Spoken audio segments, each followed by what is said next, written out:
अदालत से कोई राहत नहीं मिली है। अनिल देशमुख की जमानत पर आज फैसला आना था, लेकिन अदालत ने कहा कि अभी तहरीरी तौर पर फैसला तैयार नहीं है, इसलिए इसमें कुछ देरी हो रही है। अनिल देशमुख 100 करोड़ रुपए के वसूली के इल्जाम में आर्थर रोड जेल में बंद है।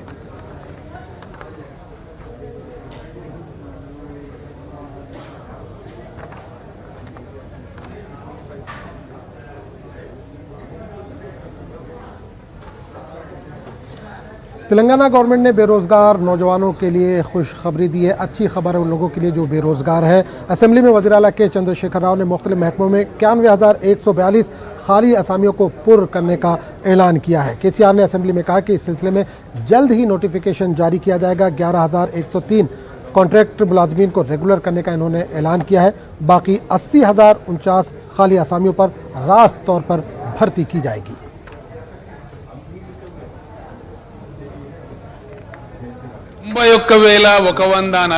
ఖాళీలు ఏర్పడాయి అధ్యక్ష.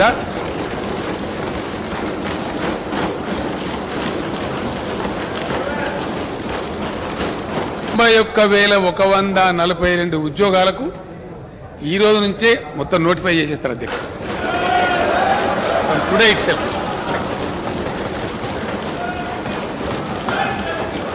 ఈరోజు నేను అధికారికంగా ప్రకటిస్తా ఉన్నా. ఇందులో 11,103 కాంట్రాక్ట్ ఉద్యోగులందరినీ కూడా రెగ్యులరైజ్ చేస్తా ఉన్నాం అధ్యక్ష.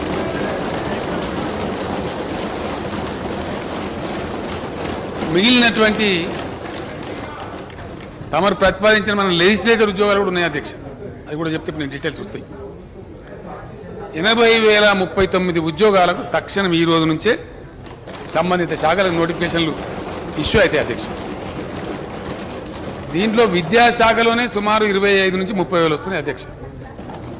స్కూల్ ఎడ్యుకేషన్ కావచ్చు, హైయర్ ఎడ్యుకేషన్ కావచ్చు, యూనివర్సిటీలు కావచ్చు, ఎక్కడ ఖాళీ లేకుండా భర్తీ చేస్తా ఉన్నాం అధ్యక్ష.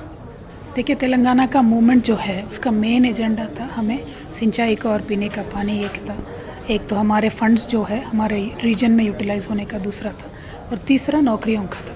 इन तीन मेन मुद्दों को लेकर तेलंगाना का पूरा मूवमेंट चला था, और इन तीनों में दो हमने पूरा का पूरा कर दिया। जैसे आज सिंचाई के पानी के इश्यू में हम देश में नंबर 1 हैं, वैसे ही हम फंड्स यूटिलाइजेशन और GSDP ग्रोथ में देश में नंबर 1 है।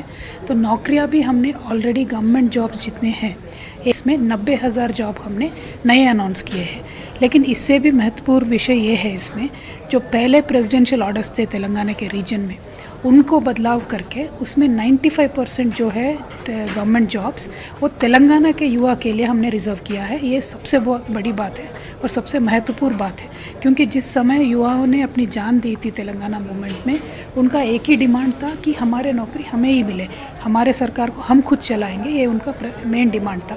तो इतने सालों के बाद राष्ट्रपति के ऑर्डर्स चेंज करके हमने जो हासिल किया है ये बहुत ही बड़ी बात है। और इससे ये 3 मेन एजेंडा के ऊपर जो तेलंगाना का मूवमेंट चला था, मुझे लगता है आज तेलंगाना का मूवमेंट जो है कंप्लीट हुआ है और एक सेटिस्फैक्शन सा है। 17 ईयर्स का जो मूवमेंट है उसका आज रिजल्ट आया, ऐसा मुझे लग रहा है।